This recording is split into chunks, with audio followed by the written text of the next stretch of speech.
Om Swastiastu. Assalamualaikum warahmatullahi wabarakatuh. Salam sejahtera bagi kita semua. Shalom, namo buddhaya, salam kebajikan.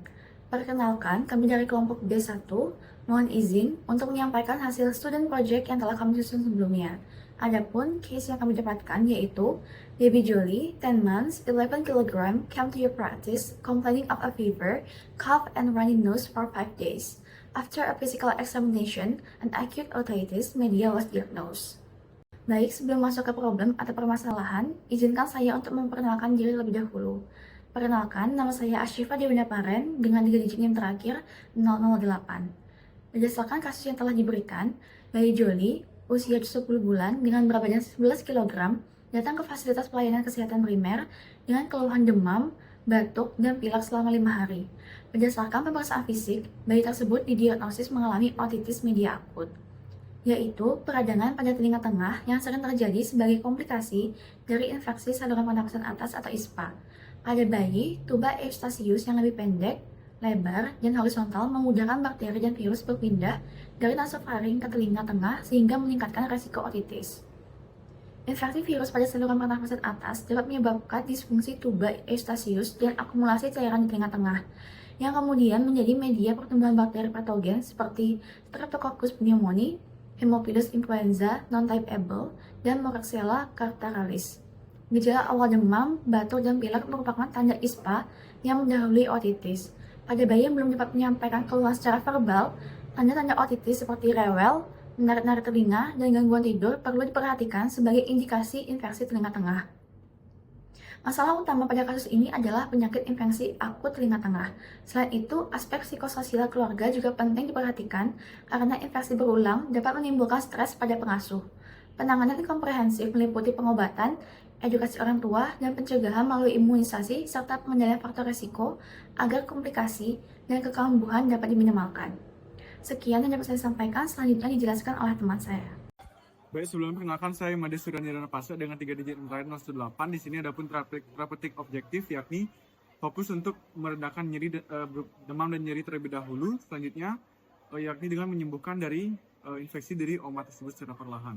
Untuk pendekatan awalnya yakni dengan menggunakan apabila gejalanya ringan bisa menggunakan watchful waiting dan juga terapi simptomatik.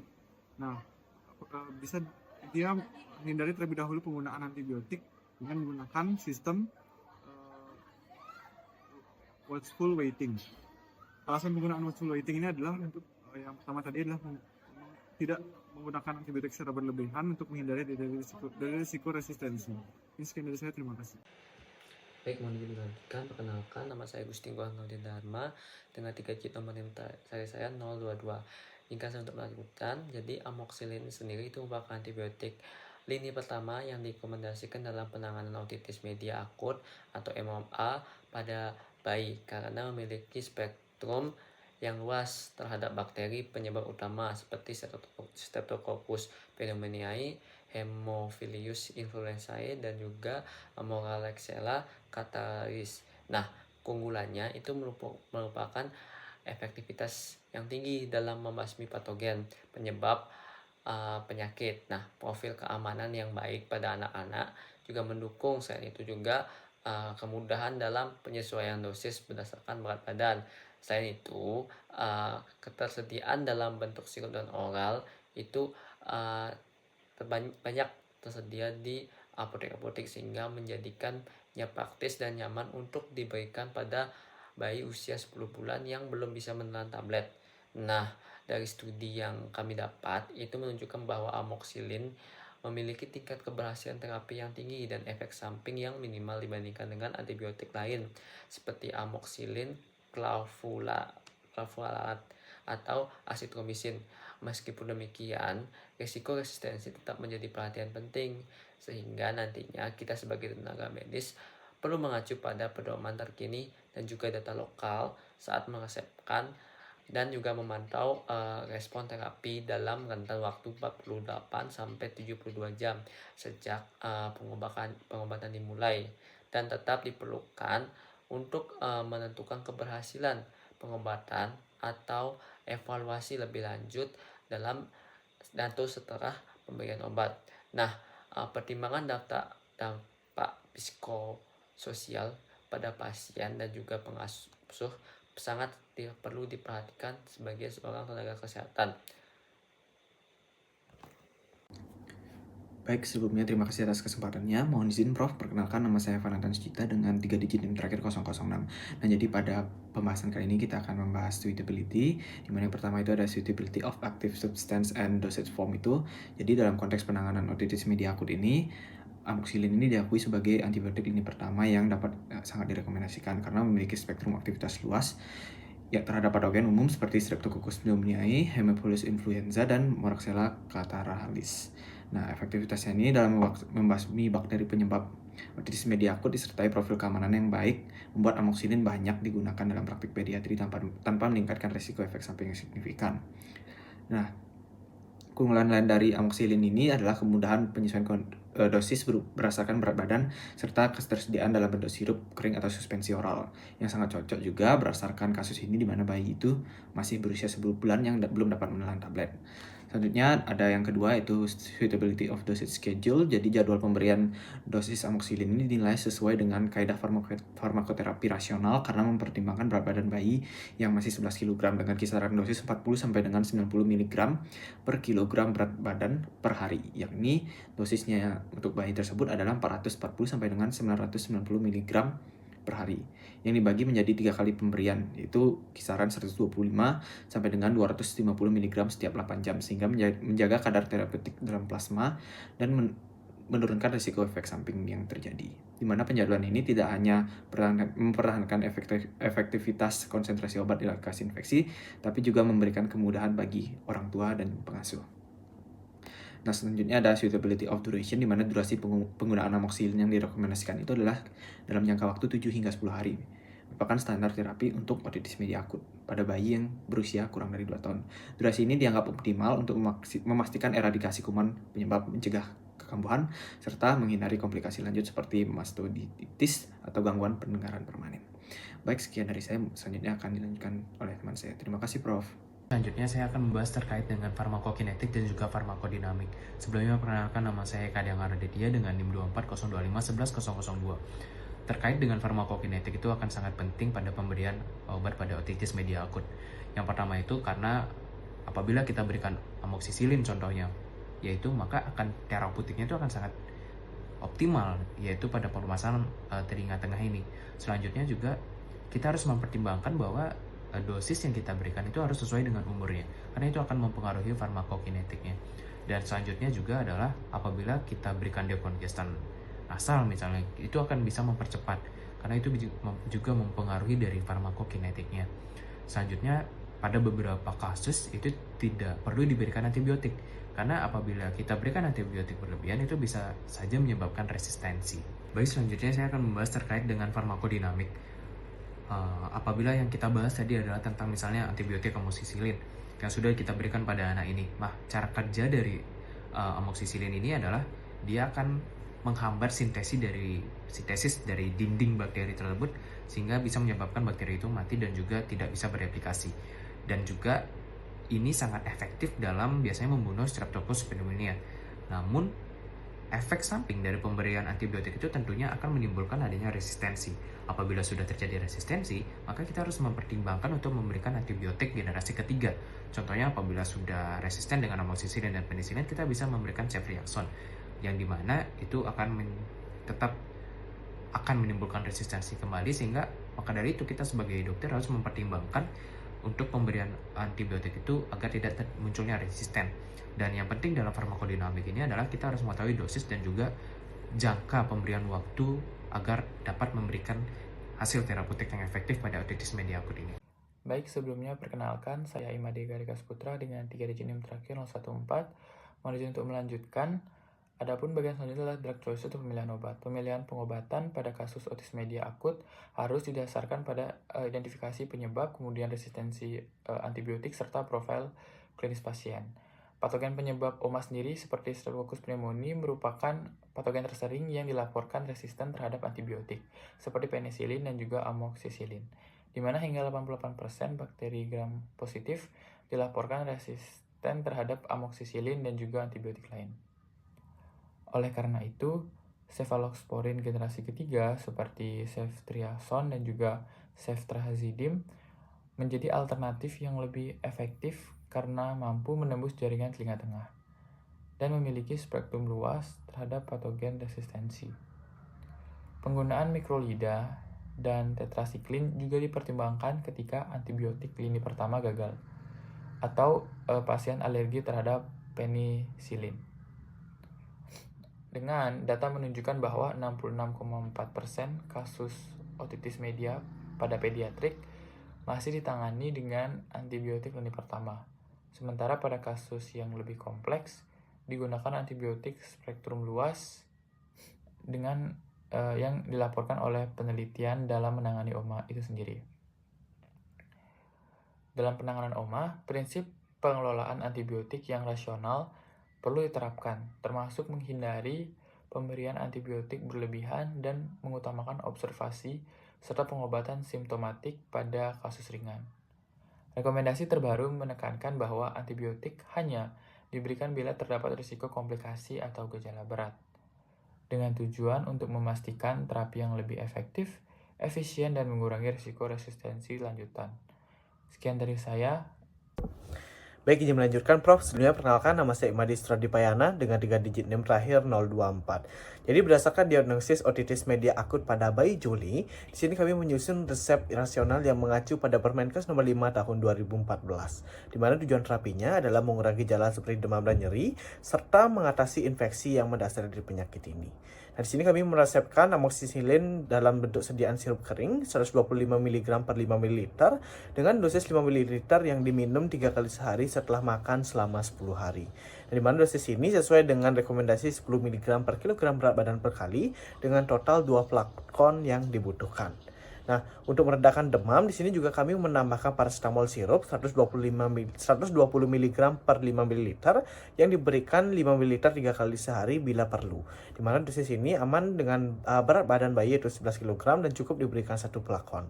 Nah, karena OMA masih dalam stadium oklusi, di sini kami juga meresepkan oxymetazoline tetes hidung yaitu 0,025% yang diberikan 2 tetes setiap lubang hidung 2 kali sehari untuk membantu membuka saluran tuba eustachius dan juga mengurangi obstruksi.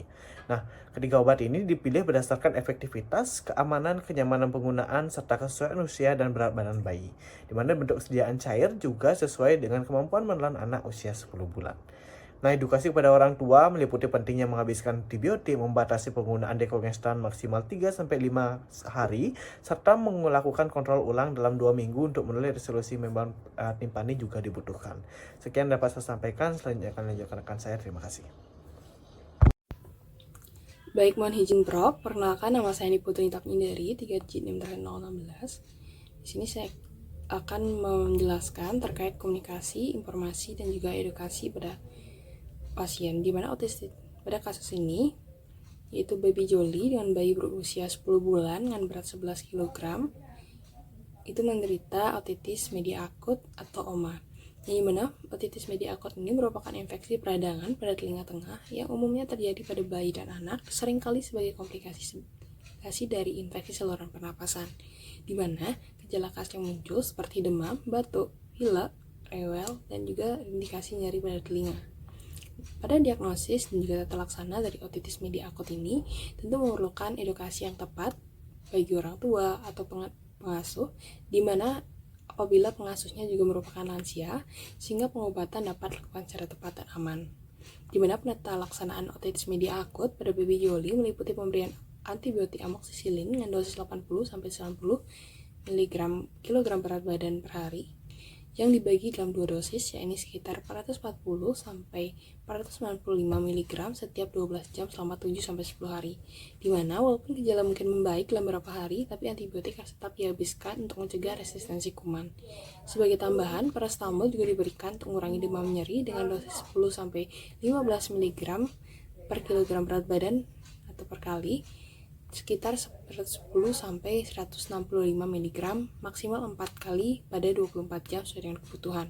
Bila ditemukan sekret telinga atau perforasi membran timpani, dapat digunakan obat tetes telinga seperti ofloxacin 5-10 tetes 2 kali sehari, ataupun alternatif seperti larutan H2O2 3% atau asam asetat 2% sebanyak 4 tetes 3 kali sehari jika diresepkan oleh dokter. Perkenalkan, nama saya Putu Chandra Prasanti dengan 3 digit NIM terakhir yaitu 010. Setelah membahas penata laksanaan klinis pada kasus baby Jolly, kini kita beralih pada peran penting orang tua atau pengasuh dalam proses pemulihan. Pertama, pengasuh perlu mengenali tanda-tanda awal dari perbaikan, seperti penurunan demam dalam waktu 2-3 hari, anak menjadi lebih tenang, tidur lebih baik, dan nafsu makan yang meningkat. Namun efek samping seperti diare, mual, atau ruam karena amoksisilin, serta resiko kerusakan hati akibat overdosis paracetamol tetap harus diwaspadai. Obat tetes telinga pun bisa menimbulkan ketidaknyamanan sementara. Bila muncul gejala berat seperti ruam menyeluruh, sesak nafas, atau muntah terus-menerus, anak perlu segera dibawa ke fasilitas kesehatan.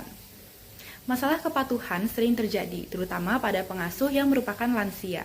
Jadwal antibiotik 2 kali sehari selama 7-10 hari bisa menjadi membingungkan.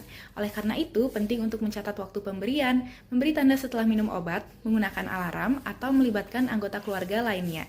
Jika ada kendala, konsultasi dengan tenaga kesehatan sangat dianjurkan. Sekian yang dapat saya sampaikan. Terima kasih. Baik, terima kasih atas waktu dan kesempatannya. Perkenalkan, saya Nima DI-nya Sidia Dahayu, 3 digit NIM terakhir saya adalah 004. Di sini saya mohon izin untuk melanjutkan presentasi dari rekan saya sebelumnya. Selain tata laksana medis, upaya preventif juga perlu disampaikan dalam edukasi, antara lain anjuran untuk melanjutkan pemberian ASI hingga usia 2 tahun, menghindari paparan asap rokok di sekitar anak, tidak menyusui dalam posisi telentang, serta memastikan bahwa imunisasi Haemophilus influenza tipe B dan PCV telah diberikan secara lengkap dan sesuai dengan jadwal. Lalu edukasi yang jelas, sistematif, dan komunikatif, terutama pada pengasuh lanjut usia, kualitas perawatan anak dengan otitis media akut dapat ditingkatkan, serta dapat mencegah juga komplikasi maupun kekambuhan di kemudian hari. Sekian yang dapat saya presentasikan, selanjutnya akan dilanjutkan oleh rekan saya. Terima kasih. Baik, izin melanjutkan Prof. Sebelumnya perkenalkan saya Niluh Adenila Chandra Setiadewi dengan 3 digit terakhir 012. Pada kesempatan ini saya akan memaparkan tentang pemantauan terapi otitis media akut atau OMA pada bayi usia 10 bulan sesuai dengan panduan praktik klinis Kementerian Kesehatan RI tahun 2014. Adapun setelah terapi antibiotik tersebut dimulai, pemantauan dilakukan dalam waktu 48 hingga 72 jam atau 2-3 hari. Tujuannya yaitu untuk menilai respon klinis bayi terhadap pengobatan. Adapun beberapa tanda perbaikan yang dapat dicari antara lain yang pertama, demam menurun, yang kedua, nyeri telinga berkurang, dan yang terakhir yaitu bayi tampak lebih nyaman atau aktif. Nah, jika dalam waktu 72 jam tersebut terdapat tanda-tanda perbaikan, maka terapi antibiotik dapat dilanjutkan hingga selesai atau sekitar 7-10 hari, tergantung tingkat keparahan gejala awalnya. Nah, jika gejala tersebut membaik sepenuhnya, kontrol lanjutan tersebut tidak wajib untuk dilakukan. Adapun bila dalam 72 jam tersebut tidak ada perbaikan atau bahkan kondisi bayi semakin memburuk, maka perlu dilakukan evaluasi ulang. Adapun evaluasi ini bertujuan untuk mempertimbangkan kembali atau mempertimbangkan kemungkinan yang terjadi, yaitu yang pertama, ada kesalahan diagnosis, yang kedua komplikasi seperti mastoiditis atau ruptur membran timpani, dan yang terakhir adanya resistensi terhadap antibiotik. Nah, demikian pemantauan terapi OMA pada bayi yang sangat penting tersebut. Sekian, terima kasih. Izin untuk melanjutkan Prof. Sebelumnya perkenalkan nama saya Fadila Fasa dengan 3 digit NIM terakhir 020. Jadi dalam situasi seperti ini, dokter dapat mempertimbangkan untuk mengganti antibiotik dengan alternatif yang lebih sesuai atau merujuk pasien ke dokter spesialis THT. Selama proses terapi, penting juga untuk memantau kemungkinan munculnya efek samping obat seperti diare berat, muntah, ruam kulit, atau reaksi alergi. Jika terjadi efek samping, maka penggunaan antibiotik atau obat harus dievaluasi kembali dan dihentikan bila perlu, serta digantikan dengan terapi lain yang lebih aman. Kegagalan terapi secara klinis didefinisikan sebagai tidak adanya perbaikan dalam 72 jam pertama atau justru memunculkan gejala baru yang mengindikasikan progresivitas penyakit. Dengan pendekatan ini, maka pemantauan yang sistematis dapat memastikan efektivitas dan keamanan terapi otitis media akut pada bayi secara optimal. Sekian presentasi dari kelompok B1. Apabila ada kesalahan kami memohon maaf dan terima kasih.